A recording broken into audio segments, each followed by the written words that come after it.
Hi అండి. ఈ విధంగా చూడండి, బోట్ నెక్ బ్యాక్ సైడ్ వచ్చేసి ఇది వచ్చేసి కట్ వర్క్ డిజైన్ అనమాట. గోపురం డిజైన్ స్టైల్ అయితే ఉంటుంది.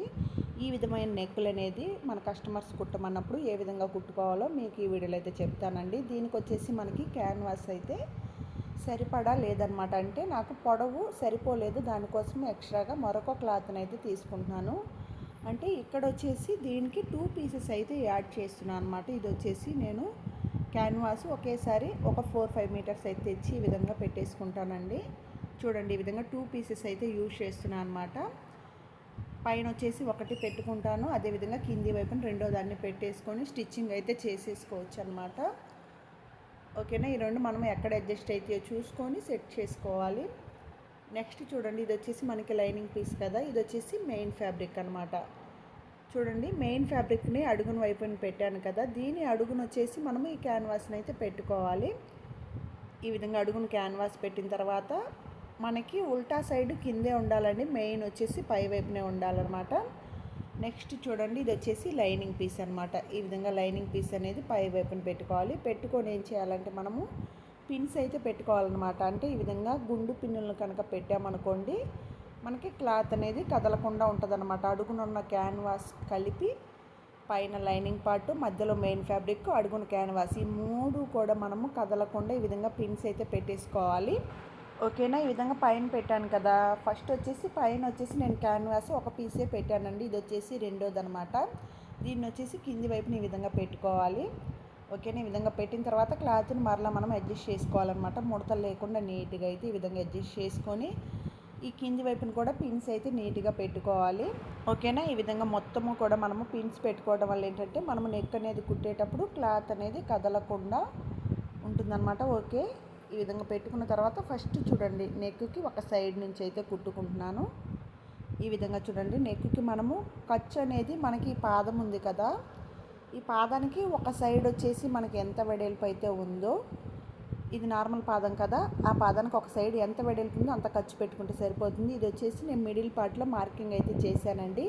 ఆ మిడిల్ పార్ట్ దగ్గర నుంచి మరలా మనకి నెక్ షేప్ ఏ విధంగా ఉందో సేమ్ అదే విధంగా నీట్గా అయితే కుట్టేసుకోవాలన్నమాట. మొత్తము కూడా ఖర్చు అనేది మనము సేమ్ ఒకే విధంగా అయితే పెట్టేసుకోవాలండి. చూడండి, మనము ఈ పాదం ఖర్చు అనేది పెట్టుకుంటే మనకి సరిపోతుంది అనమాట. ఓకేనా, ఈ విధంగా చూడండి, కార్నర్కి వచ్చినప్పుడు పాదాన్ని పైకి తిప్పేసుకొని నీట్గా నిదానంగా అయితే ఈ యొక్క కట్ వర్క్ అనేది కుట్టాలన్నమాట. చూడండి, ప్రతి కార్నర్ దగ్గర కూడా నేను పాదాన్ని అయితే పైకి ఈ విధంగా ఎత్తిన తర్వాత మరలా చూడండి కింది వైపుకి దించేసుకొని కుట్టు అయితే వేస్తున్నాను అనమాట.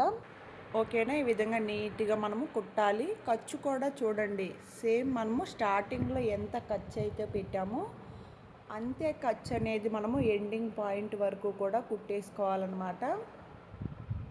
ఈ విధంగా చూడండి, ఈ కట్ వర్క్ అనేది చాలా లేట్ ప్రాసెస్ అండి. నార్మల్ బ్లౌజెస్ అనేది కుట్టినట్లుగా ఫాస్ట్గా కుట్టాలంటే ఇది కుదరదనమాట. నిదానంగా అయితే కుట్టుకోవాలి.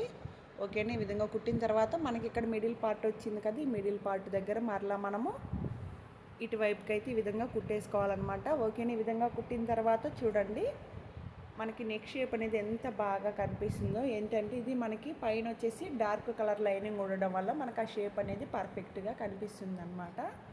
కింది వైపును కూడా నేను క్లాత్ని రివర్స్ చేసుకుంటానండి. దీనికి ఎలాంటి పైపింగ్ అయితే వేయట్లేదు కాబట్టి నేను కింది వైపును కూడా స్ట్రైట్ కుట్ అయితే వేసేసుకుంటాను అనమాట. కింద మనము ఎంత ఖర్చు అయితే పెట్టుకుంటామో, ఒక పావించి పెడితే పావించి కుట్టు వేసుకోవాలి, హాఫ్ ఇంచ్ పెడితే హాఫ్ ఇంచ్ కుట్టు వేయాలన్నమాట. ఈ విధంగా వేసి కింద టక్స్లు అయితే ఇవ్వాలన్నమాట.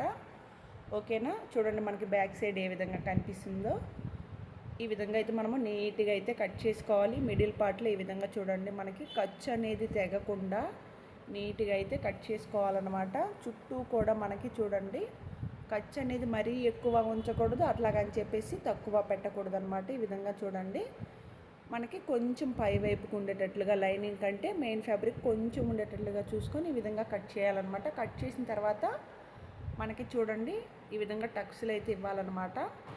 ఇలా టక్స్లు ఇస్తే ఏంటంటే మనకి నెక్ షేప్ అనేది బాగా వస్తుందండి. చుట్టూ కూడా ఈ విధంగా టక్స్లు అయితే పెట్టుకోవాలి.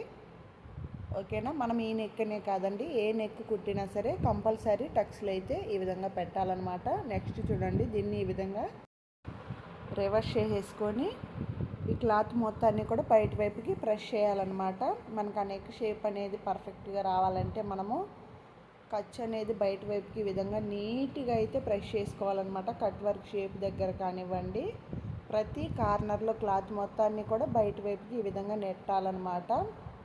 ఈ విధంగా ఫింగర్తో అయినా నెట్టుకోవచ్చు, లేదా మన దగ్గర స్క్రూ డ్రైవర్ లాంటిది ఉంటుంది చూడండి, దానితో అయినా సరే ఈ విధంగా చూడండి బయట వైపుకి అయితే మనం ఈ క్లాత్ని ప్రెస్ చేసుకోవచ్చు అన్నమాట. నెక్స్ట్ మనము నీట్గా పై వైపున ఒక స్టిచ్ అనేది వేసేసుకోవాలి. చూడండి ఈ విధంగా నెక్ వైపు నుంచి చుట్టూ అయితే కుట్టేస్తున్నాను అన్నమాట. నీట్గా ఒక కుట్టు అనేది వేసుకోవాలి. కరువు షేప్ దగ్గర కూడా మనము షేప్ అనేది నీట్గా ఉండేటట్లుగా కుట్టుకోవాలన్నమాట. ప్రతి కార్నర్ దగ్గర కూడా క్లాత్ అనేది ఏమైనా లోపలికి వెళ్ళిపోయిందేమో చూసుకుంటూ ఆ షేప్ అవుట్ అవ్వకుండా జాగ్రత్తగా కుట్టాలండి. చూడండి ఇది వచ్చేసి సిల్క్ క్లాత్ కాబట్టి మనకి వంగినట్లుగా ఉంటుందన్నమాట. దీన్ని మనం నీట్గా ఐరన్ చేస్తే ముడత అనేది లేకుండా నెక్ షేప్ అనేది పర్ఫెక్ట్గా ఉంటుంది.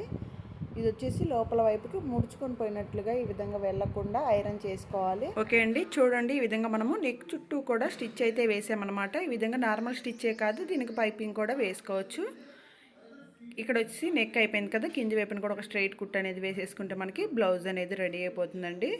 చూడండి లోపల ఉన్న ఖర్చును మనం నీట్గా అడ్జస్ట్ చేసుకుంటూ కుట్ అనేది వేసుకోవాలన్నమాట. ఇక్కడ నేను ఎలాంటి పైపింగ్ అయితే వేయలేదన్నమాట, నార్మల్ స్టిచ్చే వేసాను.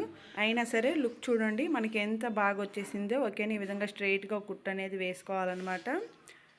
ఈ విధంగా మనము నడుము దగ్గర ఎక్స్ట్రాగా పట్టీ అనేది కుట్టే అవసరం లేదండి, ఈ యొక్క కుట్ అనేది సరిపోతుంది. ఓకేనా, ఈ విధంగా కుట్టుకున్న తర్వాత ఈ సైడ్స్ మనము జాయింట్ అనేది చేసుకోవాలన్నమాట. అంటే లైనింగ్కి మెయిన్ ఫ్యాబ్రిక్కి రెండింటికి కలిపి కుట్ అనేది వేసుకుంటే మనకి బ్యాక్ పార్ట్ కంప్లీట్ అయిపోయినట్టే. ఓకేనా, ఈ ఖర్చు మొత్తాన్ని నీట్గా అయితే కట్ చేసుకోవాలి.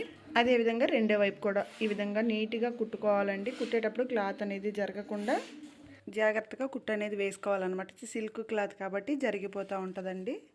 ఓకేనా ఫ్రెండ్స్, వీడియో నచ్చితే లైక్ చేయండి. వీడియో ఏ విధంగా ఉందో కామెంట్ సెక్షన్లో చెప్పండి. బ్యాక్ వచ్చేసి ఒకేసారి టక్స్లు కూడా వేసేసుకుంటున్నాను. చూడండి ఇక్కడ వచ్చేసి మనము ఒక 1/2 ఇంచ్ అనేది టక్స్లు వేసుకోవాలి. అదేవిధంగా రెండో వైపు కూడా ఈ విధంగా టక్స్లు వేసుకుంటే మనకి బ్యాక్ పార్ట్ అనేది రెడీ అయిపోతుంది. ఓకేనా, ఫైనల్ లుక్ అయితే ఇదండి. మనకి నెక్కు వచ్చేసి పై వైపున బటన్ కానీ హుక్ పాన్ని పెట్టేసుకోవాలి. Thanks for watching.